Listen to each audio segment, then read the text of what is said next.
경상도 영감하고 전라도 할멈이 늦지막하게 노부부가 아들 따라 미국으로 이민을 갔대요. 근데 말이 잘 안 통하니까 늘 집안에만 있는 것입니다. 그래서 아들이 보다 못해서 아버지 어머니 그 말 안 돼도 그냥 단어 하나씩 하면 됩니다. 용기를 내서 밖에 좀 나가십시오. 그래서 아들이 직장을 나갔는데 엄마가 용기를 내서 밖에 나간 거예요. 그래서 이제 밖에 외출을 했다가 집에 돌아와 가지고 벨을 눌러야 되잖아요. 벨을 띵동 하고 눌렀습니다. 집안에 있던 그 영감께서 영어로 해야 되잖아요. 누가 왔는지 모르니까. 자기 할머니 왔는지 미국 사람이 왔는지. 그래서 띵동 하자 이 경상도 영감께서 후꼬 그랬다네. 후꼬.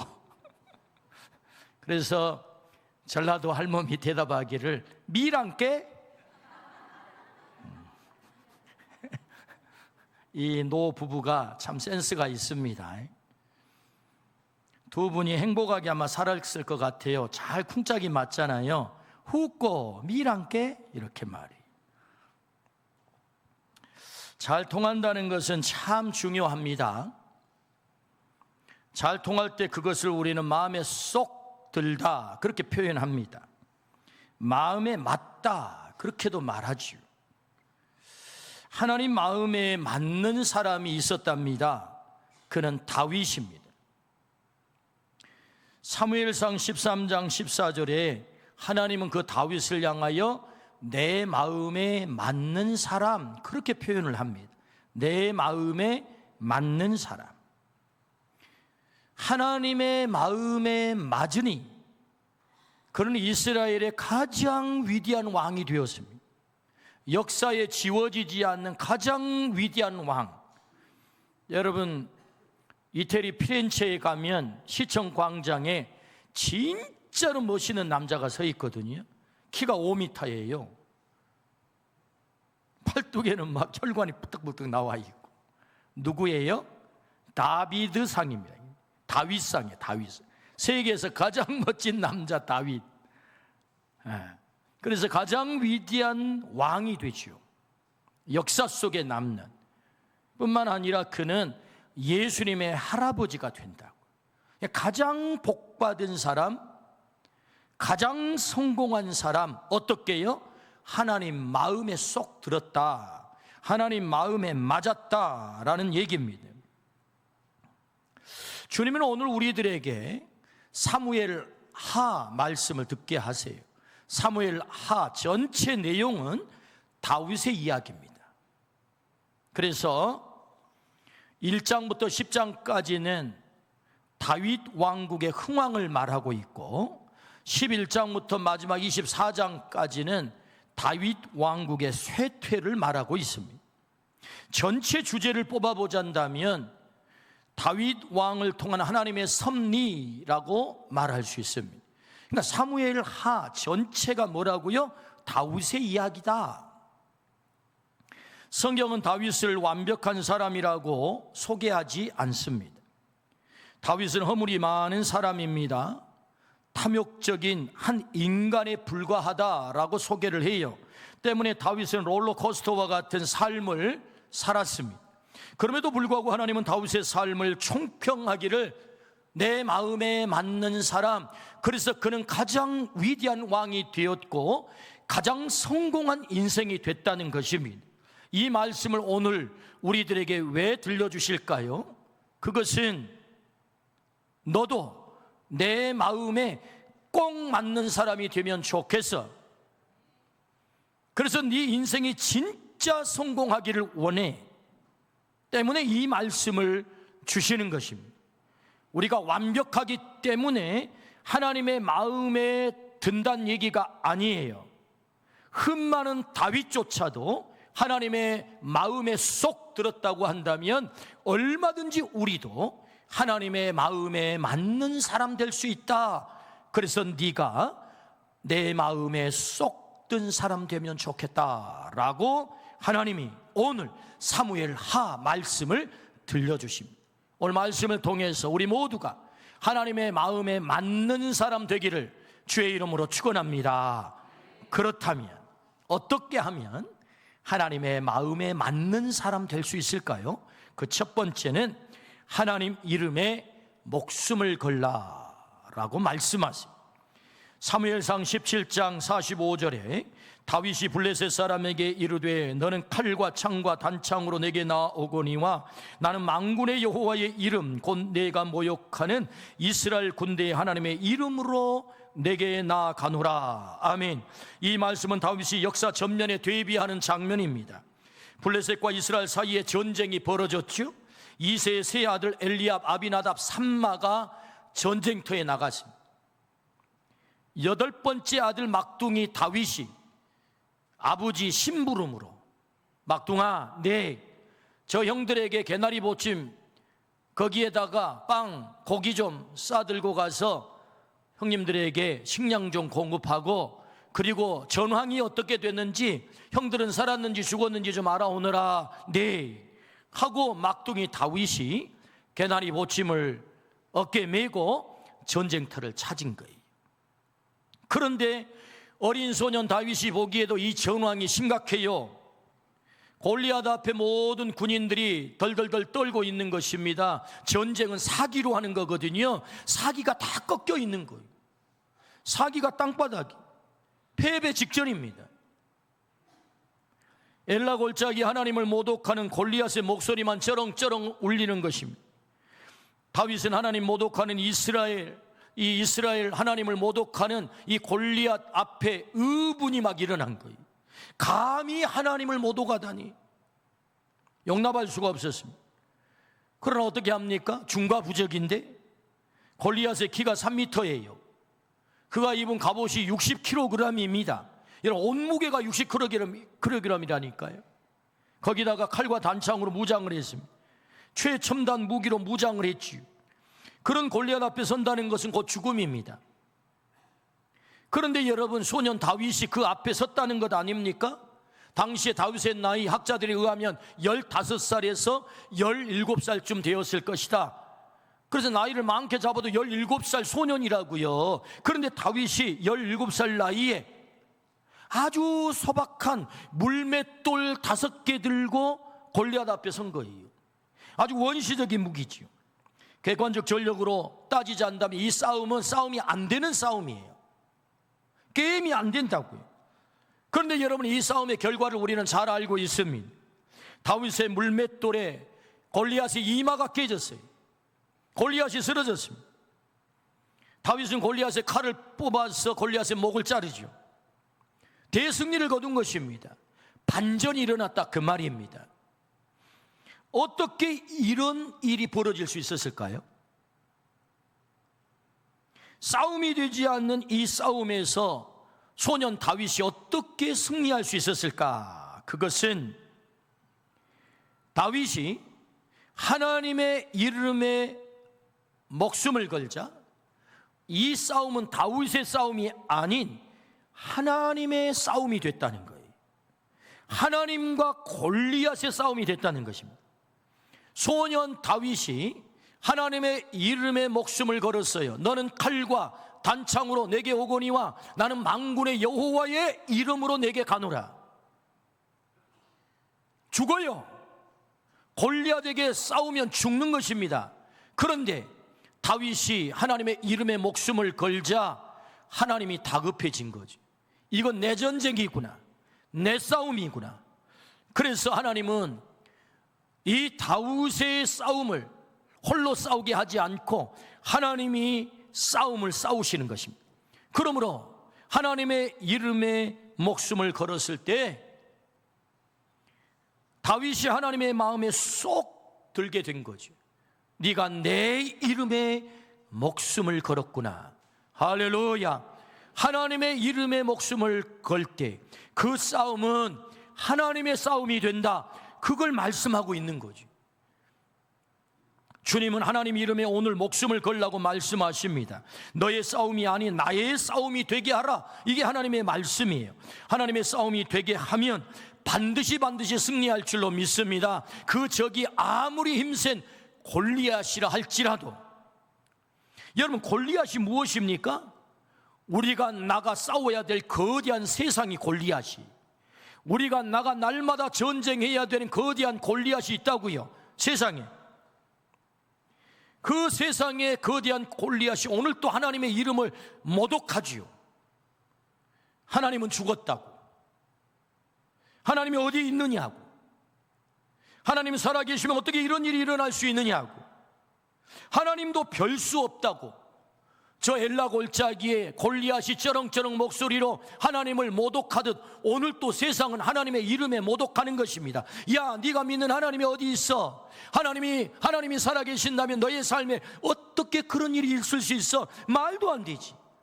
하나님도 별 수 없는 거야 라고 세상은 하나님을 모독하죠. 우리가 살아가는 삶의 현장입니다. 물론 하나님 이름에 목숨을 거는 일은 쉬운 일이 아닙니다. 주님은 왜 우리에게 오늘 다윗을 만나게 하실까요? 소년 다윗이 쉽지 않았지만 하나님 이름에 목숨을 거니 어떤 일이 일어났는지 너 똑바로 봐라 하고 다윗을 오늘 만나게 하는 거예요. 다윗이 하나님의 이름에 목숨을 걸었다면 오늘 우리가 하나님의 이름에 목숨을 걸 때 하나님은 오늘 우리의 삶 가운데도 골리앗을 물리치는 이 승리를 허락할 줄로 믿습니다. 그러므로 너 세상에 나아가 거대한 골리앗 앞에서 야, 기죽지 마라. 내가 싸울 거야. 내 전쟁이야. 네 싸움 아니다. 네가 내 이름에 목숨 걸면 내가 싸울 거야. 그러므로 너도 당당하게 골리앗이 너는 칼과 단창으로 최첨단 무기로 무장하고 나오지만 나는 만군의 여호와의 이름으로 내게 가노라 라고 너도 나서면 내가 너를 승리하게 할 거야. 할렐루야. 그걸 말씀하는 거죠. 어떻게 승리하게 합니까? 하나님이 다윗의 손을 붙잡는 거죠. 여러분, 아무리 힘이 세도, 다윗이 아무리 힘이 세도 투구를 쓰고 갑옷을 입고 방패된 자가 앞에 호위를 하고 완전무장한 이 골리앗을, 그것도 이마를 깨뜨려서 쓰러뜨린다는 것은 그건 불가능한 얘기입니다. 여러분, 여기에서 우리가 주목해야 되는 것은 다윗의 팔심이 세서 그래서 물매를 기가 막히게 돌렸거든. 그래서 그런 백발백중 물맷돌을 던지면 정확하게 0.1mm 오차도 없이 정확하게 쳐박아. 다윗의 실력이 대단해. 그걸 말하는 게 아니고 하나님이 다윗의 손을 붙잡고 하나님이 다윗이 던지는 물맷돌을 붙잡고 하나님이 정확하게 그 목표 골리앗의 이마를 깨뜨렸다를 말하고 있는 거라고요. 하나님의 전쟁이라니까요. 여러분 생각을 해보십시오. 어느 정도의 힘으로 던져야 사람의 이마박이 깨질까요? 투구를 쓰고 있는 이 골리앗의 이마박이 깨질까요? 그래서 쓰러질까요? 여러분 거의 불가능한 얘기입니다. 이것은. 그런데 그렇게 됐다는 거예요. 그럼 그걸 뭘 말하고 있는 거지? 내가 다윗의 손을 붙잡았어. 내가 다윗의 물맷돌을 붙잡았어. 물맷돌이 상징하는 게 뭐예요? 다윗이 들었던 물맷돌 5개. 그게 뭘 말하고 있는 것입니까? 그건 다윗의 실력이에요. 다윗이 가지고 있었던 실력은 아주 소박해요. 아주 원시적이에요. 최첨단 골리앗의 무기와 대비를 하면 이건 도대체 게임도 안 되는 아주 작은 실력. 요새는 젊은 아이들이 갖추는 실력을 가리켜 스펙이라고 합니다. 물맷돌 5개가 말하려고 하는 것은 다윗의 스펙이에요. 아주 보잘것없는 힘없는 애들 장난감 같은 그런 실력이란 말이죠. 그럼에도 불구하고 그 다윗의 실력, 그 미약한 다윗의 실력 물맷돌이 하나님의 손에 붙잡히니 골리앗이 쓰러진 줄로 믿습니다. 세상을 쓰러뜨린 줄로 믿습니다. 아멘. 내 실력으로 승리했다고요? 내가 물맷돌을 잘 던져서 골리앗이 쓰러졌다고요? 내가 공부를 잘 해가지고 실력을 갖추어서 내가 그 자리에 올라갔다고요? 그런 삶을 이루었다고요? 아니라고요. 하나님이 다윗의 손을 붙잡아, 다윗의 돌멩이를 붙잡아 골리앗의 이마에 정확하게 꽂은 줄로 믿습니다. 왜요? 하나님의 이름에 목숨을 걸었거든요. 하나님의 전쟁이 되었거든요. 주님 말씀하세요. 내 이름에 네가 목숨을 걸면 그 전쟁은 내 전쟁이 될 거야. 내가 너를 승리하게 할 거야. 할렐루야. 하나님은 전능하세요. 그러므로 사람을 마음껏 자유자재로 부릴 수도 있고 사용할 수도 있습니다. 정말로 하나님께서 골리앗을 이기려고 했다면, 여러분, 골리앗보다 더 힘세고 더 엄청난 실력을 갖춘 사람 왜 하나님이 데려오지 못했겠습니까? 왜 그런 사람을 데려다가 골리앗 앞에 세우지 못했겠어요? 얼마든지 하나님은 세울 수 있었을 것입니다. 그런데 아주 미약한 다윗을 세워 승리하게 하심은 내가 너를 승리하게 한 거야를 확증시켜 주는 것이다. 사람들이 힘이 세가지고 승리하면 자기가 승리한 줄 알거든요.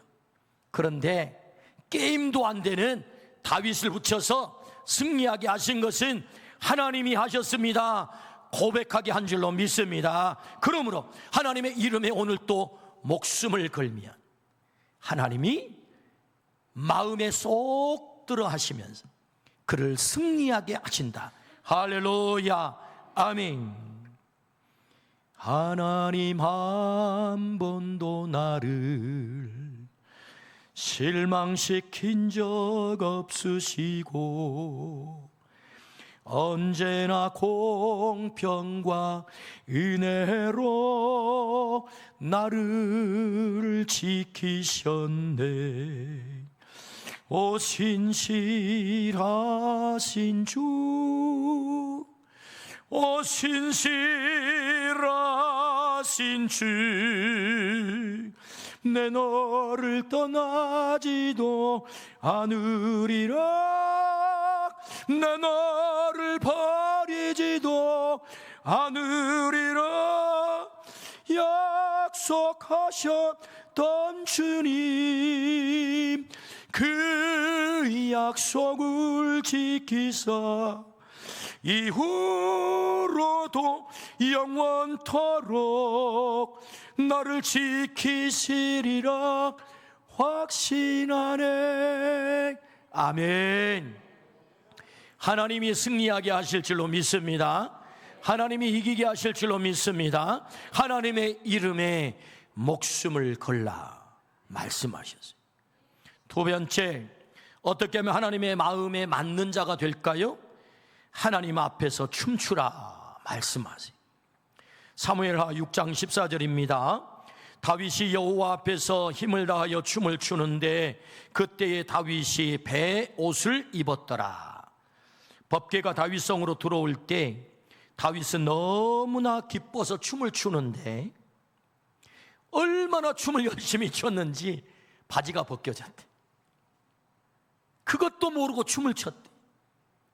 이 장면을 본 다윗의 첫 번째 아내 미갈이 있습니다. 사울의 딸이지요. 뭐라고 합니까?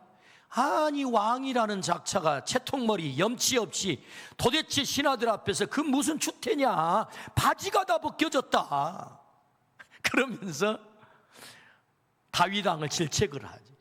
그게 무슨 추태냐. 그 말 앞에서도 다윗은 아랑곳하지 않고 춤을 춥니다. 왜 춤을 추는 것입니까? 하나님을 너무 사랑했거든. 사울이 왕 되어서 40년 동안 다스리면서 하나님의 임재의 상징인 법궤를 방치했다고요. 관심을 두지 않았다고요. 다시 말하면 하나님 사랑하지 않은 거예요.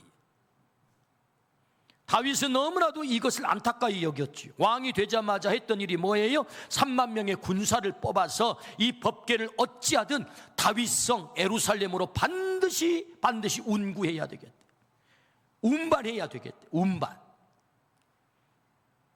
여러 가지 우여곡절이 있었지만 결국은 이 법궤를 다윗성으로 운반을 합니다. 그날 다윗은 너무 기쁜 거예요. 왜요? 하나님이 오셨다는 거죠.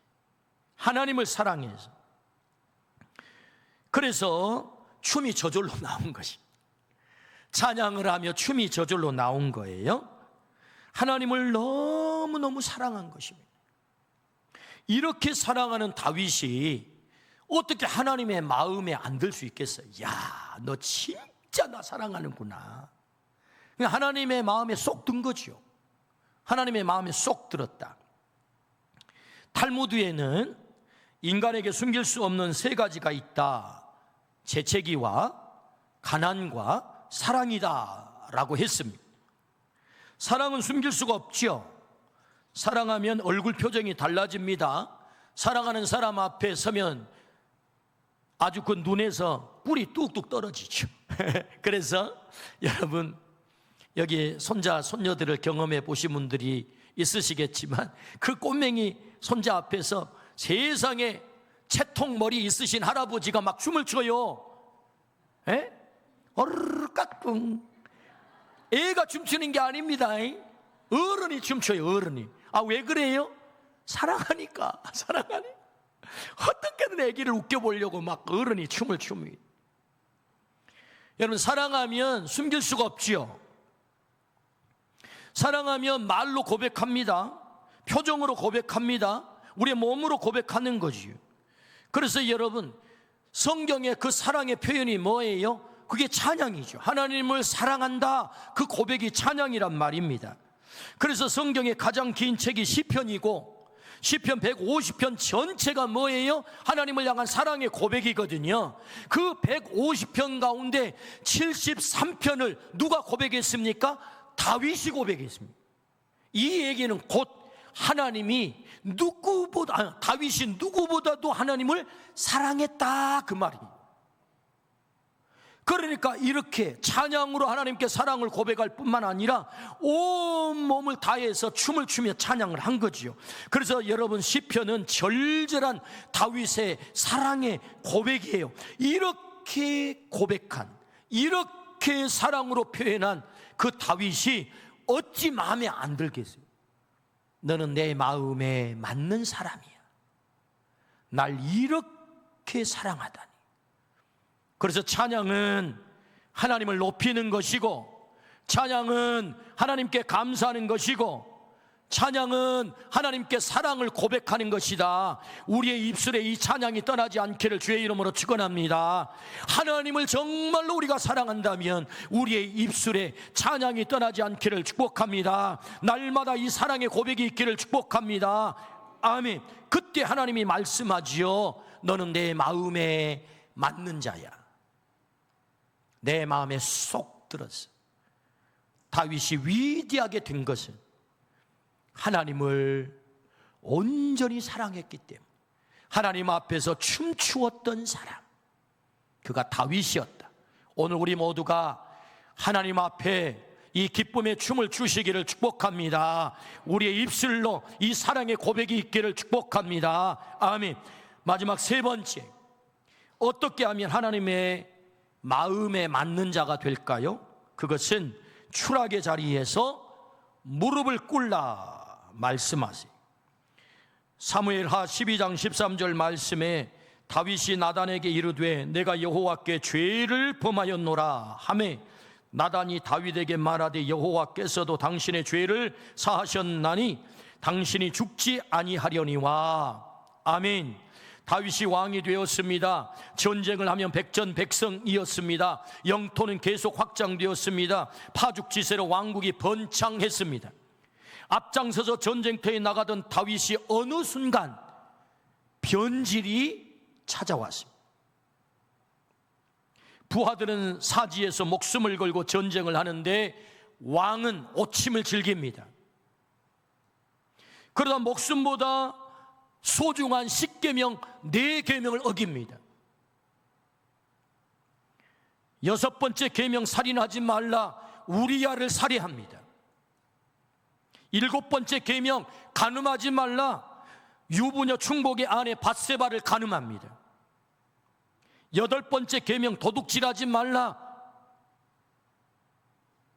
우리야의 아내를 도둑질합니다.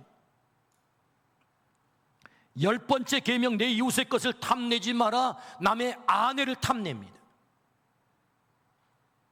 여러분, 다윗이 어떤 사람이죠?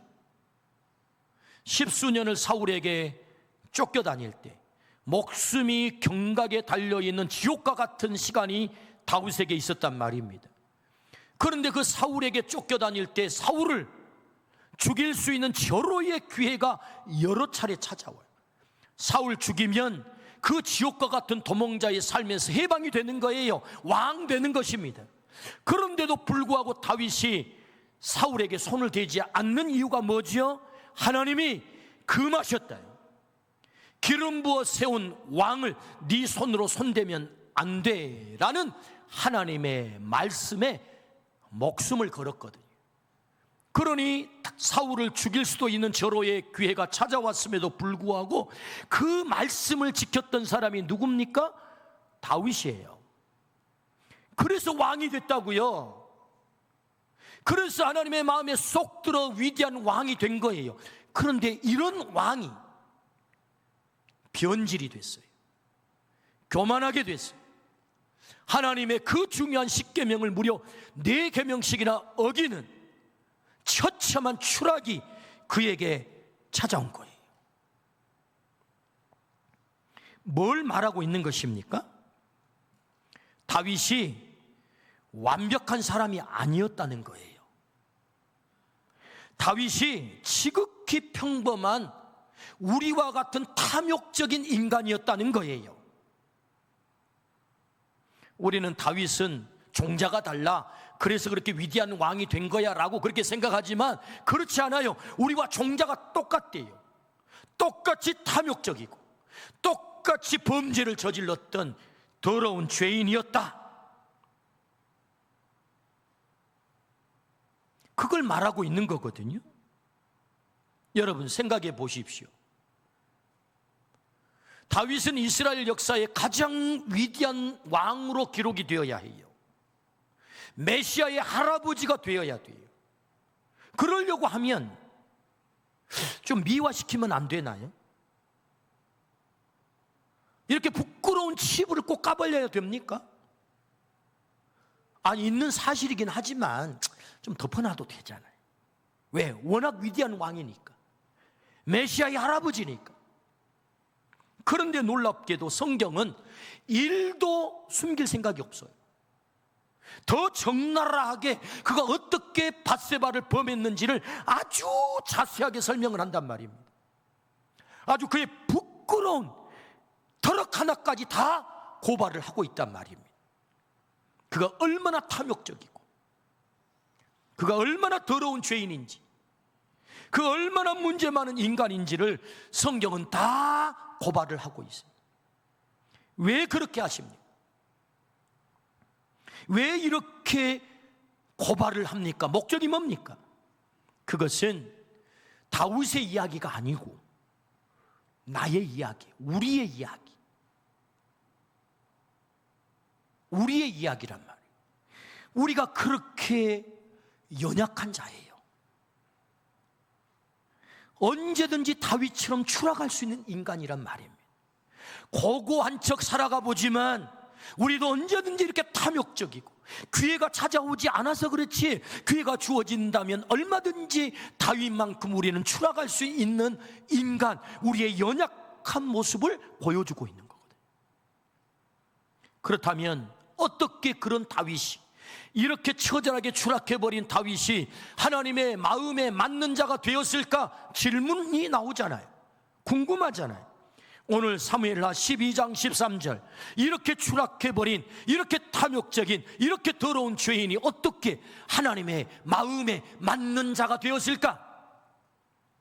사무엘하 12장 13절 상반절만 같이 읽습니다. 시작. 다윗이 나단에게 이르되 내가 여호와께 죄를 범하였노라. 하나님 앞에 무릎을 꿇었단 말입니다. 죄를 안 지어서 위대하게 됐다는 얘기가 아니고, 죄를 지었음에도 불구하고 그 추락의 자리에서 하나님 앞에 무릎을 꿇었다. 여기에 다윗의 위대함이 있는 것입니다. 할렐루야. 그가 완벽한, 죄를 짓지 않는, 죄와 아무 관계없는 삶을 살았기 때문에 위대한 왕이 되거나 하나님의 마음에 맞는 자가 됐다는 얘기가 아니고, 처참하게 추락하고 처참하게 넘어지고 무너졌지만 그 무너진 자리에서, 넘어진 자리에서 하나님 앞에 무릎을 꿇었어요. 그래서 하나님은 다윗을 향하여 너는 내 마음에 맞는 사람, 할렐루야, 무너진 자리에서, 추락한 자리에서 하나님 앞에 무릎을 꿇기를 주의 이름으로 축원합니다. 시편 6편 6절에 내가 탄식함으로 피곤하여 밤마다 눈물로 내 침상을 띄우며 내 요를 적시나이다. 시편 32편 3절에서 5절 내가 입을 열지 아니할 때 종일 신음함으로 내 뼈가 쇠하였도다. 주의 손이 주야로 나를 누르시오니 내 진액이 빠져서 여름 가뭄의 마름같이 되었나이다. 내가 이르기를 내 허물을 여호와께 자복하리라 하고 주께 내 죄를 아뢰고 내 죄악을 숨기지 아니하였더니 곧 주께서 내 죄악을 사하셨나이다. 할렐루야. 회개하는 다윗을 하나님이 좋아했다, 그 말이. 하나님은 오늘 또 하나님 앞에 무릎 꿇어 회개하고 돌아오는 자를 누구든지 품으시는 줄로 믿습니다. 회개하는 자를 좋아하신다. 30년을 넘게 행복하게 사는 부부가 있습니다. 그 부부를 지켜보는 어떤 분이 궁금해졌어요. 도대체 어떻게 그렇게 행복하게 사십니까? 대답합니다. 예, 언제나 먼저 미안하다고 말합니다. 미안하다고 말합니다. 남편이 되었든 아내가 되었든 30년을 넘게 행복하게 사는 이 부부가 행복하게 사는 비결이 뭐라고요? 먼저 미안하다고 말한다. 미안하다고 먼저 말하면 관계가 풀립니다. 여러분, 먼저 미안하다고 말하기를 축복합니다.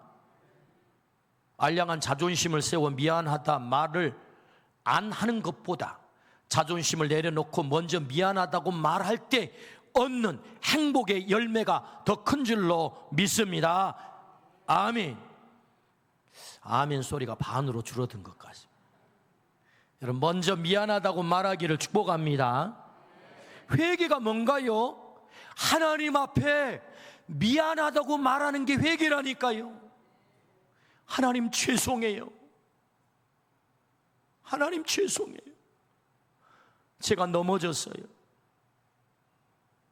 제 탐욕을 주체하지 못해서 하나님의 말씀을 지키지 못했어요. 살인하지 말라고 말씀했는데, 간음하지 말라고 말씀했는데, 도둑질하지 말라고 말씀했는데, 탐내지 말라고 말씀했는데, 하나님 제가 넘어졌어요. 제가 무너졌어요. 하나님 죄송해요. 회개가 뭐예요? 하나님께 미안하다고 말하는 거예요. 하나님께 미안하다고, 하나님 죄송해요 말하면 하나님은 그 죄송하다고 무릎을 꿇는 순간, 아니야 괜찮아, 나는 이미 다 용서했어. 여러분, 예수님은 무너져버린, 추락해버린 그 자리에서 돌아온 우리가 무릎을 꿇고 돌아왔을 때 얼마나 그걸 기뻐하시는, 누가복음 15장에 예수님이 그걸 직접 설명을 해요. 아버지를 떠나버린 탕자가 저기 멀리 상거가 뭔데 이 아버지는 기다렸다가 신발도 신지 않고 뛰어나가서 만신창이가 되어 거지의 몰골로 하고 돌아오는 그 탕자를 아버지가 끌어안았대요. 입을 맞추었대요. 새로운 신발을 신겨라. 새 옷을 입혀라. 가락지를 끼워라. 송아지를 잡아라. 내 잃었던 아들이 돌아왔다. 내 잃어버렸던 아들이 돌아왔다. 우리 함께 잔치하자. 하나님 아버지는 추락해버린 만신창이가 되어 돌아온 이 아들이 돌아왔을 때 묻지도 않고 너 왜 떠났니? 네 가지고 간 재산을 어디다 말아먹은 거야? 너 몰골이 이게 뭐야? 이 몰골을 하고 네가 돌아왔단 말이야 라고 말하지 않고 그를 끌어안고 아버지, 이제는 아버지라고 말할 자격도 없어요. 저를 품꾼으로 받아주세요. 추락한 자리에서 무릎 꿇는 이 아들을 하나님이 받아주신 줄로 믿습니다. 아멘. 그 아들이 마음에 쏙 들었다는 거요. 죄를 안 지었기 때문이 아니고 안 무너졌기 때문이 아니고 추락하지 않아서가 아니라 추락한 자리에서 무릎 꿇고 돌아온 이 아들을 기뻐하시는 아버지, 그 하나님이 우리 하나님인 줄로 믿습니다. 아멘. 그래서 하나님은 그 다윗을 내 마음에 맞는 자야, 너 추락한 자리에서 내가 범죄했나이다. 내가 범죄했나이다. 절대 왕정의 절대 권력을 갖고 있는 다윗, 나단 선지자는 다윗 왕의 신하입니다. 신하가 감히 왕의 영린을 건드려요? 왕의 치부를 드러내요? 다윗이 어떤 사람입니까? 그는 전쟁터에서 그가 뼈가 굵은 사람이 칼 뽑아서 그의 목을 치면 끝나는 거요. 나단이 와서 당신이 범죄자입니다 라고 말할게. 그는 무릎을 꿇은 것입니다. 제가 범죄했나이다. 그 추락한 자리에서 무릎 꿇을 때 하나님은 그 다윗을 품고 너는 내 마음에 맞는 자야. 할렐루야. 추락한 자리에서 무릎 꿇고 하나님께 돌아가면 하나님이 우리를 회복시키시고 하나님께서 내 마음에 맞는 자라 인쳐주시고 다윗의 인생이 진짜 성공한 것처럼 오늘 우리의 삶이 진짜 성공하게 될 줄로 믿습니다. 아멘. 하나님의 이름에 목숨을 걸라고 말씀하세요. 하나님 앞에 춤추라고 말씀하세요. 하나님 사랑한다고 고백하라고 말씀하세요. 그 추락한 자리에서 무릎 꿇고 돌아오라고 말씀하세요. 내 마음에 합한 자. 함께 찬양합니다. 한 번도 나를 실망시킨 적 없으시고 하나님 한 번도 나를 실망시킨 적 없으시고 이 찬양의 가사를 깊이 생각하면서 함께 찬양합니다.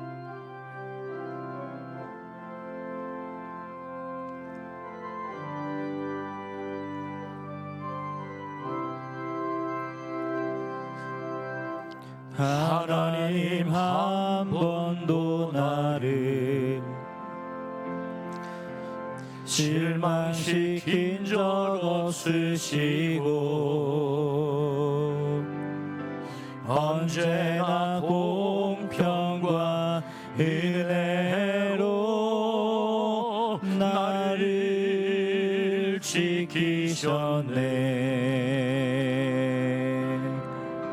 오 신실하신 주, 오 신실하신 주, 내 너를 떠나지도 않으리라. 내 너를 버리지도 않으리라. 약속하셨던 주님, 그 약속을 지키사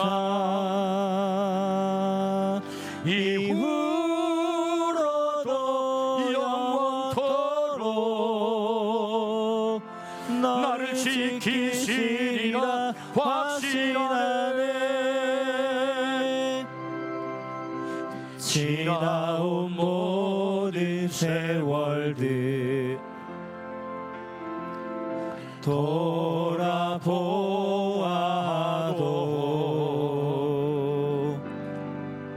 그 어느 것 하나 주의 손길 안 미친 것 전혀 없네. 오 신실하신 주, 우리가 주의 이름에 목숨을 걸면 하나님은 우리를 책임지실 것입니다. 하나님의 싸움이 된다고 말씀하시고 하나님을 사랑하여 하나님 앞에 춤추게 될 때 그 신실하신 하나님이 나를 책임지시고 않으리라 약속하셨던 주님, 그 약속을 지키사 이후로도 영원토록